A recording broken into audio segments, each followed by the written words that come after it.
All right, everybody, welcome back to the SCB Steelers Podcast presented by DEK Roofing Incorporated of South Florida. Well, we wish we had better news to talk about, but the Pittsburgh Steelers are 1-3 since that opening win in Buffalo, which everybody is still scratching their heads over how in the hell we did that. We've lost 3 straight, including 2 at home, and then on the road last week in Green Bay. There may have been a few little wrinkles or something like that to maybe look forward to. I don't know, but it was still a loss, and now we return home for 2 straight before we head into the bye. So joining me as usual is Ian, and Ian, I'm not sure which one of the children is begging for a snack right now. That would be Malcolm, who's our 3-year-old. He did not nap today and then fell asleep at like 8 o'clock and then woke up like 10 minutes ago, like right before we started recording, and decided he wanted a snack. So yeah. So Malcolm is ready to party. There's no two ways about that. Malcolm is ready to roll, man. Yeah, it's gonna be a fun night, but that's all good. So you really tried to put lipstick on the pig of that Steelers loss. I mean, I tried. It was ugly. I mean, yes, the blocked field goal return would have been a huge swing. I mean, that was a 10-point swing. We lost by 10 points. But, in the past, when we've had a good team, we've been able to overcome those things. And this is not a good team, and we're not able to overcome those things. So it just is what it is at this point. I mean, I think it's been pretty well established that Joe Hayden was not offsides. But, sometimes you got to beat the officials too. And we've done it in the past where we had to beat the officials and have been able to do it. Just couldn't do it this time. Do you think part of the frustration was the fact that the official did not throw the flag until after the kick was blocked? It very well might have been. I mean, I think there was a lot of frustration all around. And, looking from the replays too, it looked like, if you remember that San Diego game from a few years ago, or maybe they were Los Angeles at that point, but there were 3 or 4 field goals at the end of the game because we kept getting offsides penalties. Yes. And one of them we blocked, one of them they missed. But in that game, the center was rolling the ball in his hands back and forth before he snapped it. And that was kind of drawing us offsides. And that was our argument then. It was like, hey, he's false starting and flinching, This time the center didn't roll the ball, but it was like he lifted it off the ground and then snapped it. So he was in the motion of snapping it, when our guys were moving. So I think that was some of the confusion on Twitter too, that you had people saying look, the ball's still in the center's hands and your guys are across the line. It's but he had started the snapping motion. Our guys just got a great jump on it. There is such a thing as timing the snap. I mean, we used to see Troy Polamalu do it as better than anybody. Yeah. And there are different ways to long snap, and some guys are very, very good at just cleanly taking the ball off the ground and just snapping it. Mm-hmm. Others, they have kind of what I would almost call a false step, where they almost lift it up and then snap it.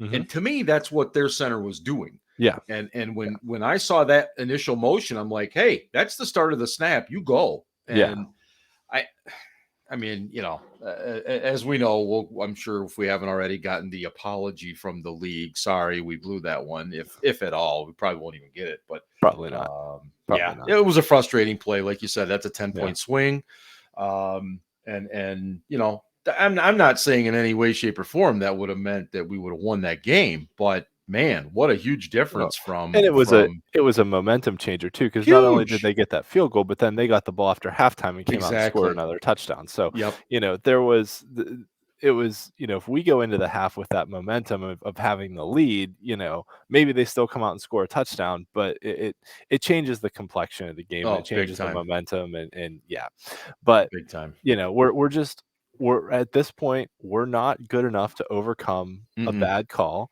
And we're not good enough to I mean, we're almost at the point where we were in 2019 when like friggin' Duck was starting, that like we're not good enough with our base offense to win games, that we need scores from either defense or special teams to win a game, right? Which is unfortunate. And, I hope it doesn't stay that way. But yeah, it's not a good spot to be in. But that being said, at 1-3, we do have an opportunity this week that if we win, we're not that far out of it, right? That, if we get back to 2-3, you can look forward in a 17-game schedule and say there's a lot of things that can happen. The complexion that we talk about all the time, the complexion of the league changes every 3 to 4 weeks. So we got through the first 4 weeks, but, we were 1-3, but, things can happen. Injuries happen. Guys get healthy. We had a lot of injuries that first quarter of the season. So we'll see what happens. Arizona's lighting it up right now, but can they maintain? The teams that light it up at the beginning aren't always the teams that win at the end. And and at this point, we're not nowhere near good enough to win at the end. But I mean, look at a team like Kansas City that's also 1-3, and they're not pushing the panic button yet, but they're a lot better than us. They're 2-2, aren't they? Are they? I think they're 2-2. Maybe they are 2-2. Yeah, because they won last week against Philly, and they won the first week again. They're 2-2. Okay, but your point remains though, because they were 1-2 like we were. They just right. But they're in last place also, though, staring up at the who would have thought the Steelers and Chiefs in last place, and unbelievable. The Bengals in first place now, but it is what it is. So and watching this Thursday night game, Matt Stafford's getting his hand taped up because he got hit on it. So the Rams have been really good this year, but if they got to go with someone other than Stafford, there's a big question mark there. Yeah. You're right. So that is absolutely all it takes. And just a reminder, you're listening to the SCB Steelers Podcast presented by DEK Roofing Incorporated of South Florida. They serve Broward and the southern Palm Beach counties, whether it is commercial, industrial, residential, or condos. Contact DEK Roofing today by visiting dekroofing.com. He is patiently waiting to come in, so I'm going to bring in Mr. Ryan Scarpino into the show. Ryan is a longtime guest of the show. He is a former public relations man with the Pittsburgh Steelers. And I know he's got a lot to say.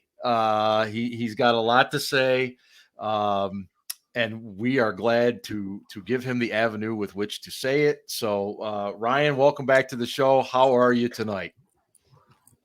As Jim Nantz would say, hello, friends. We are good. Everything's good. It's been a long, long week. Obviously with Sunday, the Stones were in town Monday night. Got to see them. I think it's official. I think it's official now, where we can say that they'll never tour again. I know I've been saying that for probably 15 years, but it was an awesome show. But it has been a long week, lots of ups and downs. Yeah. Ben has general soreness. Don't we all? Yeah.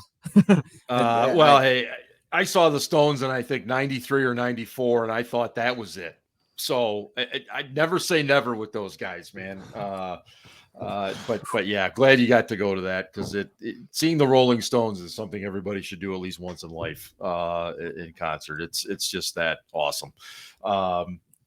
So let me get right to it here. Before we get to it, though, hold on. Look at Ryan coming in strong with the Fender Stratocaster in the background. Hey, that's awesome. Listen. All right, you don't want to hear it, but it's there.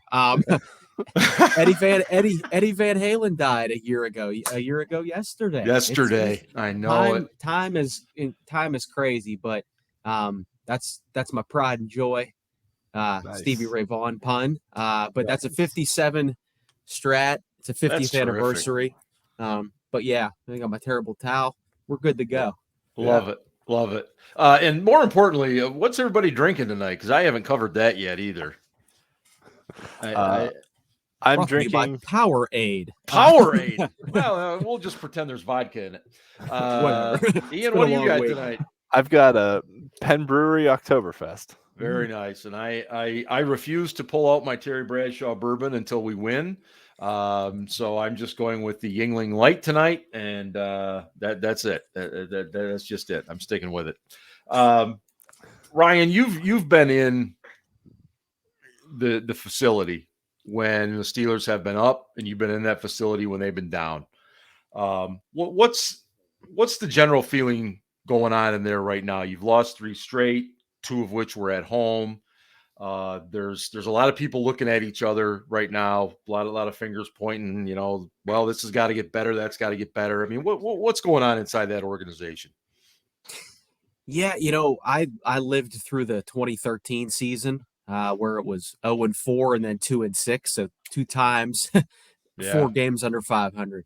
I will say that the mood in the building, you could tell it's different, right? You don't want to be, talking a little too loud. You don't want to be doing, Troy Polamalu impressions or whatever other jokes you'd make, or you just want to be, cognizant that the team is losing. You don't want to be an extra, distraction or anything like that. But I remember that whole season, whether it was 0-4 or 2-6, at no point did Coach Tomlin change. So, when he's talking, what he does is his press conferences and he talks post game and he says, we're not going to blink. We're not going to change what we're doing drastically. There might be, some nuances that we change. He's right. That whole season. And again, you don't want to be, obviously you don't want Art or Kevin or Coach to hear you, not working as hard as you can, even though we have nothing to do with the football team. Right. But, you're aware of that. But again, the mentality didn't change. And I know, first of all, Twitter is not a real place, but I'm referencing it because it's probably the platform that we use the most. It is. And, people bash whoever they want to bash, but, when, Coach says that we're not going to drastically change what we're doing, the easy joke is, well, you better change, you suck, you this and that. But I think that, Coach T is the right guy to lead to right the ship and to lead the charge. So you might think that they're down, but they're not. And he is the reason why they're not. He is a motivator. He knows how to get the best from each of his players. And I know that might sound silly right now because there's a lot struggling. Yeah. But that type of attitude is very, very good because in 2013, he had a lot of veteran leaders to rely on. And now he's got a lot of young guys. It's a little bit different. Definitely. But having that sort of steady presence that we're not going to blink, I think that's the right approach. And I guarantee you that's what they're doing right now. Yeah, and I think that's good to hear, and I think more fans need to hear that because you referenced Twitter, which I think your statement that it's not a real place might be one of the great gems of all time that needs to be stitched and put somewhere because it's true, and that's what happened. People are just panicking. Everybody's just Tomlin's got to go and Ben's got to go and all that. Things are not good right now, but that doesn't mean they can't get better. And Ian, we talked a little bit about before Ryan came on that there were these little wrinkles that we saw that a little bit of things were better on Sunday against Green Bay. What were those things, and can they keep improving? I'd say the run blocking was significantly better. I don't think they had any holding penalties, which, the game before against Cincinnati, it seemed like every time Najee had a good play, there was laundry on the field. And this time, Najee had a couple good runs again. And I mean, dude, that kid, he's playing his heart out. I mean, he's trying as hard as he can. And I feel like, that he's just he's a Lamborghini surrounded by Geometros on the offensive line. He's trying the best that he can. And, he's a all-star caliber player who's just surrounded by guys who, and like we've talked about before, it's not the same guys. They keep messing up plays, but it's not always the same guy. Right. One play it's Dotson, one play it's Green, one play it's Moore, one play it's Turner. And it's just, football's that ultimate team game where, 10 out of 11 guys can do their assignments perfectly, but if one guy screws up, everybody thinks you failed. So it's, it's the run blocking was better, but then once they got behind, it's like, well, you can't really run the ball anymore. So, right. Your running game only works when you can use it effectively situationally. And Ben was bad, and Ben being bad wasn't just, it was across the board. It wasn't just him throwing bad balls. It was his mechanics. I was listening to Max Starks on the radio this week talking about how, Ben might be dipping his elbow a little more because his lower body mechanics are so off that, with his footwork and if his hips hurting him, if his lower body's off, he's dipping his elbow to try and get more oomph on his throw, to keep up the ball speed. But it's just, everything seems off with Ben right now, and he's making bad reads too. Even the one I actually will give him a slight pass on is the 4th down play to Najee, because once again, credit to Max Starks on the radio, and he's a guy who's been in the building, been in the room, knows what's going on. But he said, hey, look, they were trying to run a smash concept there with Eric Ebron kind of running an outpost, and then Juju running a little hook underneath it. But Juju ran into the back of Ebron, and Ebron tripped and fell down.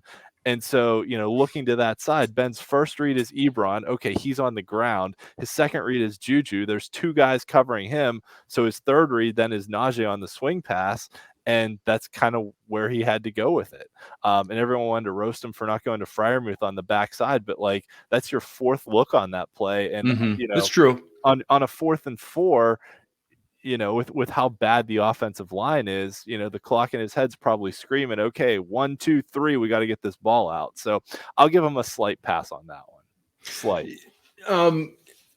We heard a lot of the guys this week, Ryan, from Coach T, and Ben spoke, I think, on yesterday morning. He talked, and if anybody can sometimes, decode or decipher what Coach Tomlin or what Ben is saying, I would think, you would be right at, up the top of the list, because you've seen it before. Do we have any reason to doubt what these guys are saying? You talked about staying the course, and we're not changing, we're not going to blink. Are there any things that you see from these guys and you scratch your head at all? Again, oddly enough, they don't look good, but there are signs. And I think that the offense has had its moments individually and collectively, but it's also looked bad, right? Yeah. So even, a positive, I think, from the Green Bay game is they didn't have Chase Claypool, and Juju was wide open twice for touchdowns. I would I would say, right? Yeah. And it's not. I am not a Ben hater. I'm not anti-Ben. He is definitely He's definitely struggling. Yeah. But he did, to be fair, he did say there would be growing pains. I just think that football is a game of inches, whatever cliche you want to say, but those types of plays you have to make, especially when you're struggling. Is it as bad as the 2019 Duck days? It's right now. I don't know. It might be, but I'd rather have Ben in there than Duck. I think we can say that. But if they make one more play, that's a totally different game. It really is. And I'm not even talking whether I think or you think or Joe Hayden thinks or Mika thinks that their offsides is irrelevant. It's what the official thinks, which is unfortunate. Yeah. But if that play to Juju, that first one, is just timed up a little bit better, or even that second one, it's a whole different game. And you don't ever want to look at one play, but there were 2 that definitely could have changed the course. So I think, I don't want to say they're there, but I think they have improved. I would hope to see some more of that this weekend that ends up in a win. Yeah.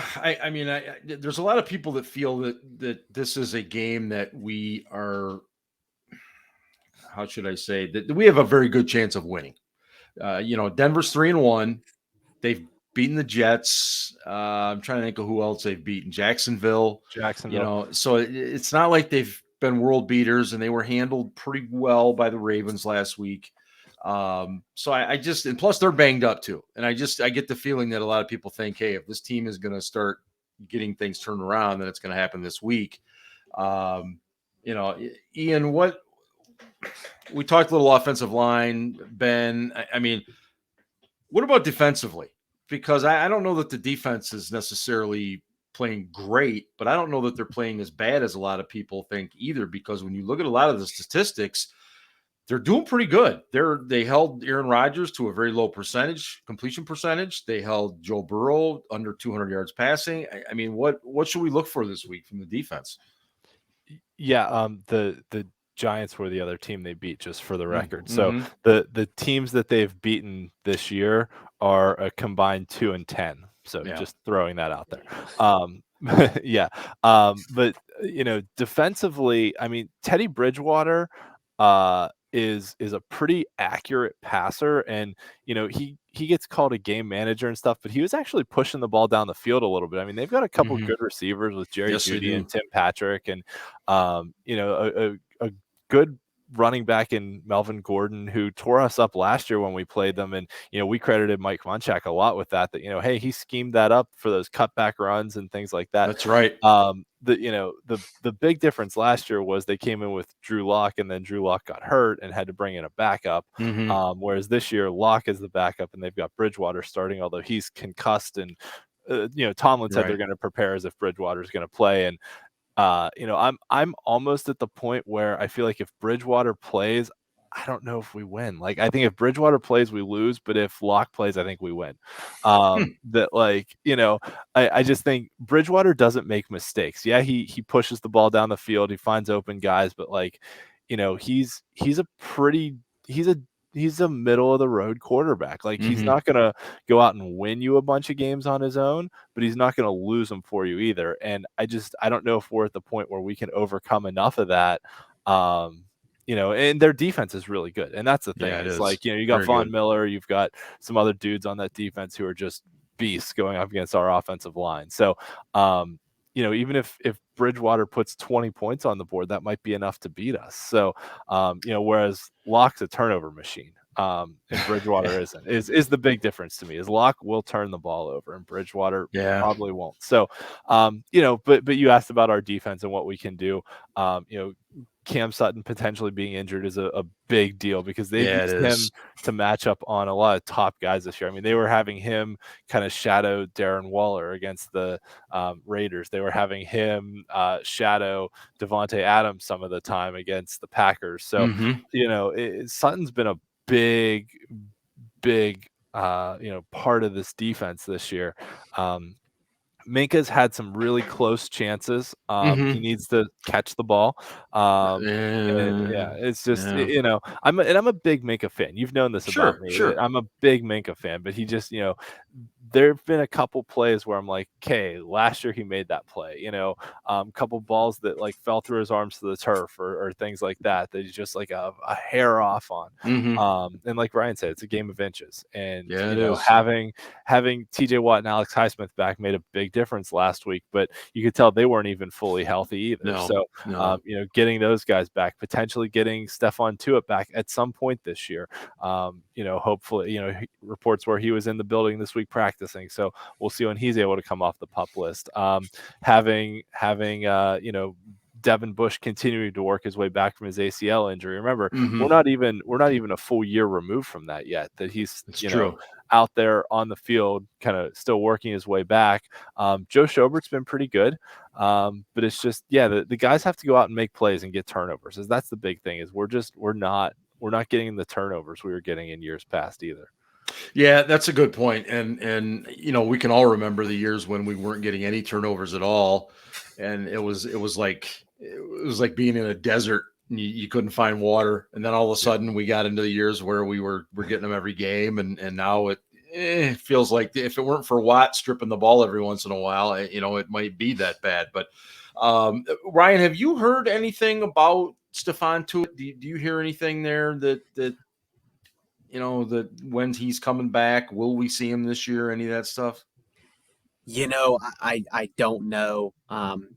Ian, I didn't hear that he was in the building. I apologies. I did not hear that. I don't know. I don't really know any inside information. Mm-hmm. But from what his teammates and coaches, not Coach Tomlin, but usually Coach Butler lets something slip every once in a while. Yes, he does. From what he said and what others have said, sounds like it's.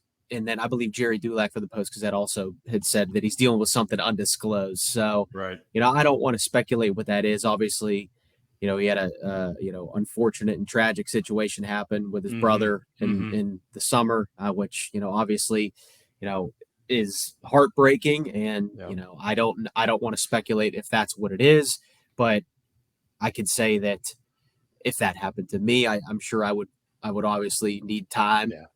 So I don't know if we'll see Stephon Tuitt this year, but I hopefully we do, as long as he's obviously a healthy physically and a healthy mentally, because I think his mind is the most important thing at this time. Do you think, Ryan? Do you think they'll stay with Joe Haeg at right tackle? Chuk's practiced so far both days this week, coming off a concussion last week. I mean, what do you think? Think they stick with Haeg? Banner's been practicing, and he did. I think today he said that. I think he said he wants to play on Sunday. I don't know if that means he's allowed. I think he said I had a great practice today and looking forward. So there's another guy coming off an ACL that we actually thought was going to be ready for this game one, and it didn't happen. I think players, coaches, trainers, etc. They're always going to make sure that they're putting people in positions to succeed and making sure that Banner isn't, I don't say overused, but he needs to prove that he can handle certain game action, not just practice action. So at right tackle, I do think Zach Banner is the best option, but you don't want to rush him back if he's not ready. So if it is Joe Haeg, I mean, listen, they're trying, and that's the other thing too. Absolutely. Like these guys don't fail on purpose. Like those guys put in all the effort, all the work. Very rarely did I ever see like a lazy player during my time there. These guys are in there day in, day out, early, watching film, talking to their teammates, talking to their coaches and even head coaches. So these guys don't want to fail. But that being said, they've had their moments, but you don't want to get Ben hit any more than he already has. So, you hope those problems are rectified, because there's obvious trust issues, I would say. Ben doesn't seem comfortable. So the quicker they can rectify the issues on protection, both in the run and the pass, I think Ben will get a little bit more comfortable and won't look as awkward and uncomfortable as he has when he's making throws. Ian, do you think he's a little gun shy right now? Oh yeah, definitely. And just the source on the Stephon Tuitt thing was an interview with Chris Wormley. So that's right. That was the source on the Tuitt thing. So it wasn't reported by any of the beat reporters or anything. Wormley just mentioned in an interview. So that was where I saw that. But at any rate, about Ben, I think he is a little gun shy. I think there was someone who posted some old Ben highlights on Twitter this past week, saying, hey, let's remember the good times, all the stuff he's given us. And it's true. But watching those highlights, all those highlights, Ben stands in there under fire and takes a hit to make a throw. And I think he is a little gun shy right now of just, standing in there and taking hits, because at his age, it takes longer to recover. And I think it's going through his head that, hey, one of these hits might be the last throw I ever make. So, he's trying to get the ball out quicker so he doesn't have to take those hits, especially behind this offensive line. Is it fair to say, and Ryan, I'll ask you this first. Did Colbert and Tomlin just have way too much faith in this offensive line? Just did they gamble too much that it was going to be able to come together as young as it was? That's a great question. I don't necessarily think they thought that it was going to be grand, but I do think that there maybe was a little bit too much hype from the fan base, and I get why. Yeah. Before the season started, they already had questions about Ben. They already had questions about the O-line.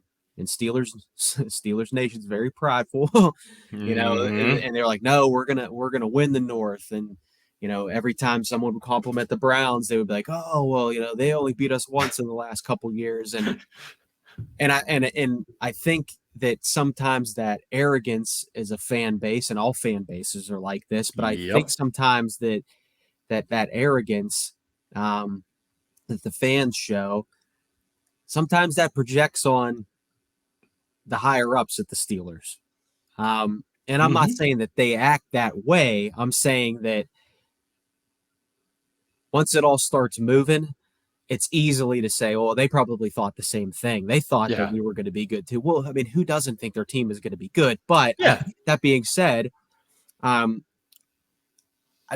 would never publicly admit that, obviously, for many reasons. But I don't think that they knew what they had in Ben, at least, until they saw what was unfolding. So, because you don't know until you're in a game. Right. Everybody looks good. Well, not everybody, but you can't tell until, how do you know what you have with Ben until you actually see him in a game?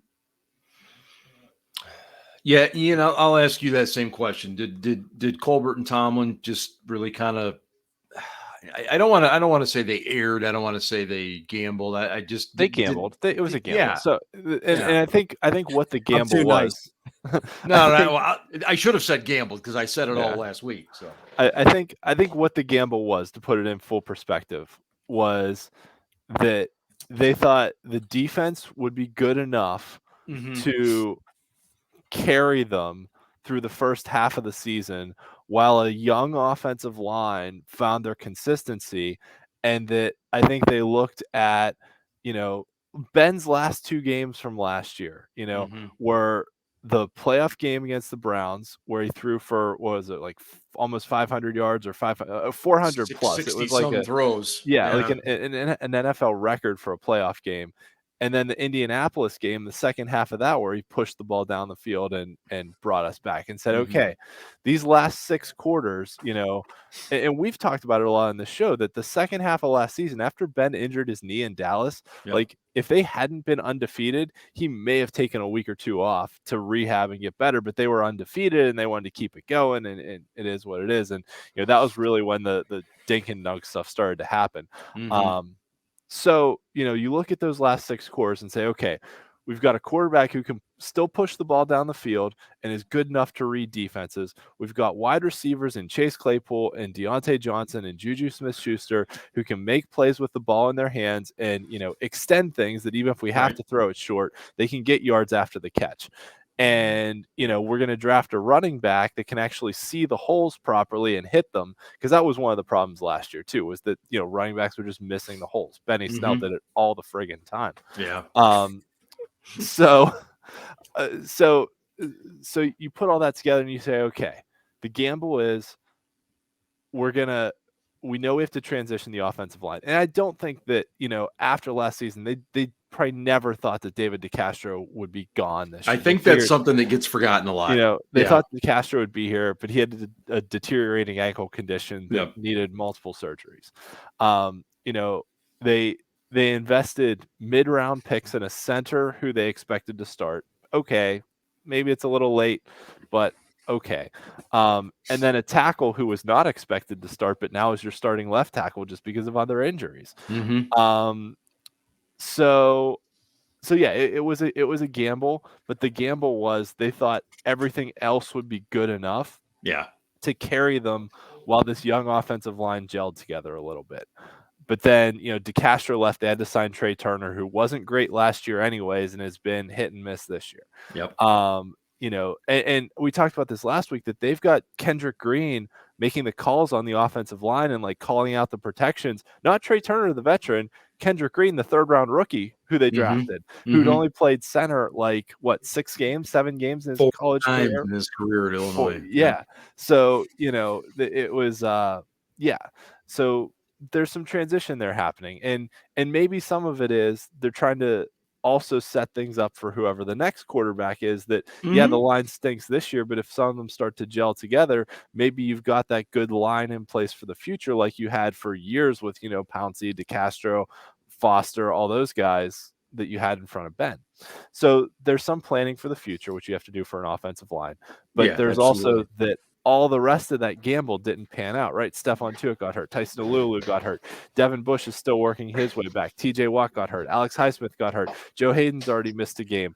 Cam Sutton's hurt. Now we'll see. He hasn't practiced. A lot of things went wrong. Yep. The wide receivers aren't getting any yards after the catch. Eric Ebron couldn't catch a cold if he was in a room full of sick kindergartners. It's just never heard that one before. That's good. Yeah, that's good. And so all these gambles that they made, thinking, okay, all this stuff will be good enough for the line to give the line time to gel. I think they knew the line was going to need time, but it's just the line being bad has exacerbated all these other things. Yeah, and I think that's fair, but it's not uncommon. I think every team gambles in that, right? No, that's a good point. I mean, because a lot of it's luck. How many teams how many players can you lose during the season and still be competitive or have enough to win it all? But you are right that it definitely hasn't broken their way, if that's what they thought.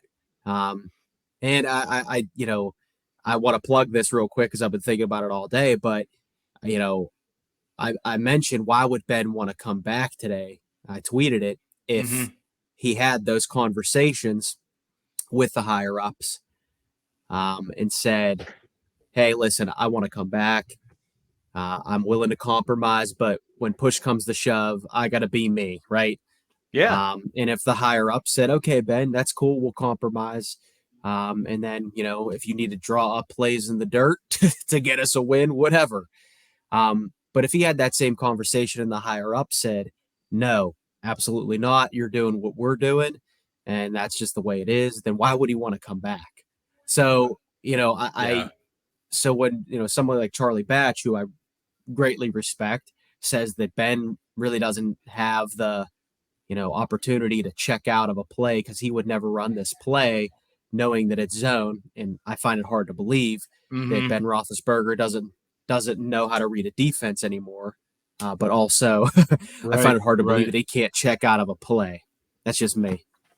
Well, no, I'm with you on that 100%. I think the question you raise about what were the conversations about him coming back and what would he have to do? What would he have to agree to do? And then, the point that Charlie Batch made that you just talked about. I mean, yeah, something just seems weird, amiss, whatever you want to call it. But Ryan, I do have another question for you. I'm going to put you on the spot right after I hit our corporate sponsors, DraftKings here. And to Ryan's point too, just real quick before you do that, Mark, Seattle for years has not been able to find an offensive line in front of Russell Wilson. So Ryan's point about we're not the only team that's struggled to find a line is a great point. That it's other teams too. Yeah. No, it's a very true thing. And anyway, as many of you know, we are part of the Pigskin Podcast Network, and DraftKings is our huge corporate sponsor there with them. And just a reminder on a couple of little things here. Right now, if you download the DraftKings Sportsbook app, use promo code TPPN. Throw down $1 on any NFL game and win $100 in free bets. If either team scores a point, that's promo code TPPN. p.m. this week at DraftKings Sportsbook, an official sports betting partner of the NFL. And of course, you must be 21 or older, New Jersey, Indiana, or Pennsylvania only, new customers only. Minimum $5 deposit, $1 wager required, one per customer. Restrictions apply. See DraftKings.com/sportsbook for details. Okay. So definitely check them out if you haven't done it already. I like to spend a few bucks every now and then. I admit it, but I'll just leave it at that. Okay. So here's the question I'm gonna pose to you, Ryan, and I'm really putting you on the spot here.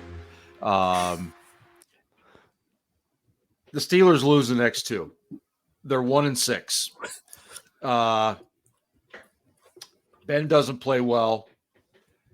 Does Mike Tomlin even consider sitting him down? I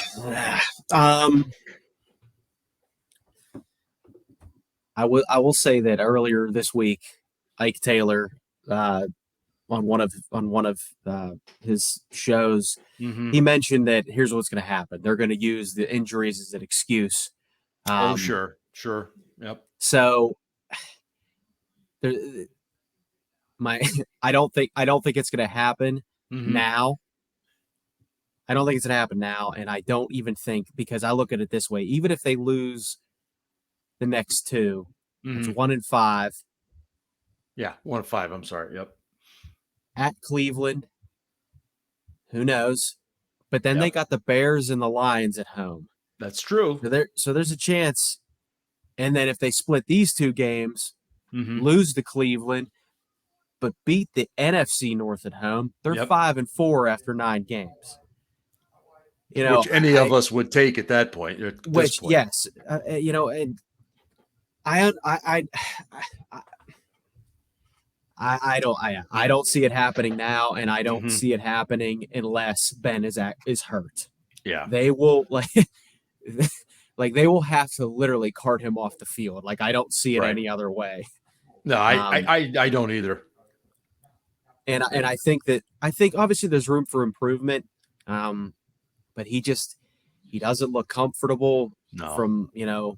He doesn't look comfortable in anything that he's doing. It's literally hike, one step, and throw, and it's not fooling anyone anymore. I mean, obviously they had that long play to Deontay, and there was Juju was open a couple times, but that quick toss that's not getting what they need. Right. I do believe he's banged up. I don't know how you take the hits and the punishment that he's taken in the first 4 weeks and not have some issues. I especially at 39 years old. So I do buy that, but I've seen what you were talking about with Ike Taylor.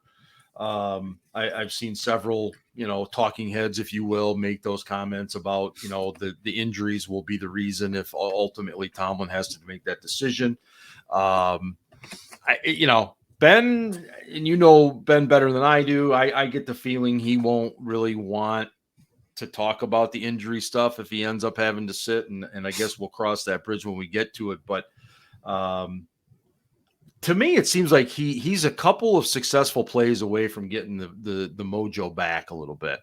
You almost get that sense that if one of those passes connected with Juju, you can see the frustration. He's struggling to a certain extent, but maybe I'm just being optimistic. Maybe I just sense that, but I just get the feeling that a few good plays maybe will get him going, get him relaxed a little bit, and go from there. Ian, what is your concern level for Najee Harris and the amount of touches he's seen so far through 4 games? I'm not concerned about Najee. Okay. I think we all recognize that when we drafted a first-round running back, that the shelf life of running backs is relatively short, like 6 to 7 years at most, usually. But I think they thought that getting a caliber running back of his nature was, one of the missing pieces that they needed to help take some of the pressure off Ben, that you could have a running game, you could have those check down passes work again, things like that. And some of it swung sort of too far in that direction. Swing passes. Yeah, too much. But running backs as a whole don't have a long shelf life. No. He's a durable guy, but when you take a running back anywhere in the draft, you're not looking for a guy who's going to be there for 10 or 15 years. It's 6 or 7 at most. So, and Mike Tomlin traditionally has been I'm going to run the wheels off a guy type coach, and it just is what it is. But no, I'm not concerned. Okay. Yeah. Ryan, I'd ask you the same question. I mean, this is pretty typical for Tomlin to use his top running back very exclusively. I see the punishment that Najee takes, and I cringe that I just don't know if he's going to make it for 17 weeks. Every time that dude touches the ball, even in the preseason, I'm like, please God, let it be all right. Yeah. Especially in the preseason, but now, anybody can get hurt on any play, and sure. But this dude runs hard, and he runs the contact, and he doesn't go down easily. So no. Whether he's catching the pass and he's got 3 guys trying to bring him down, or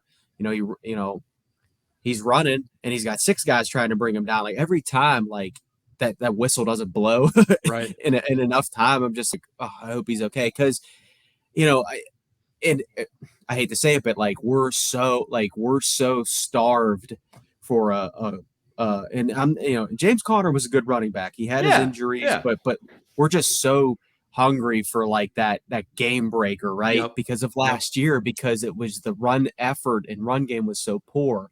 But I would like to see him not have 60 or however many targets it was in the Cincinnati game. I just, oh man, if I had him in fantasy, I'd probably keep throwing it to him. Of course. Love that. That's way too many for me. I think McFarland practiced today. And this is just my opinion, but they need to get McFarland and Snell involved more, because I think Najee, maybe he can only play 90% of the snaps instead of 100, and it has nothing to do with his conditioning or anything. The dude takes a beating. No, I'm right with you. Right with you. Ian, we're at that time, prediction time here. The Broncos come in 3-1. Steelers are 1-3. Broncos are pretty banged up too. They've got some injury issues. We talked a little bit about Bridgewater and whether or not he's going to be able to go. Drew Lock would then go if Bridgewater can't. What do you think unfolds this weekend? Oh boy. I'm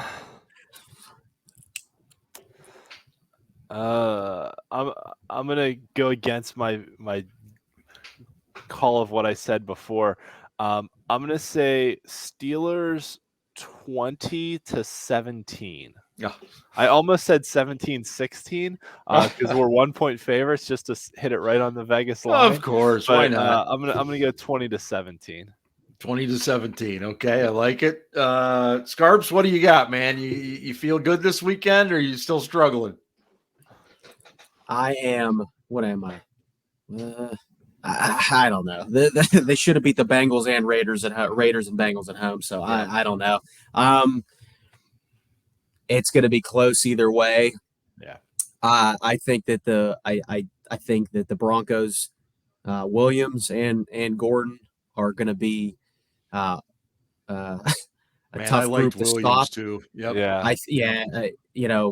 Cam Hayward today compared him to Maurice Jones-Drew, and both of those guys can run, and obviously they're well coached, in all phases.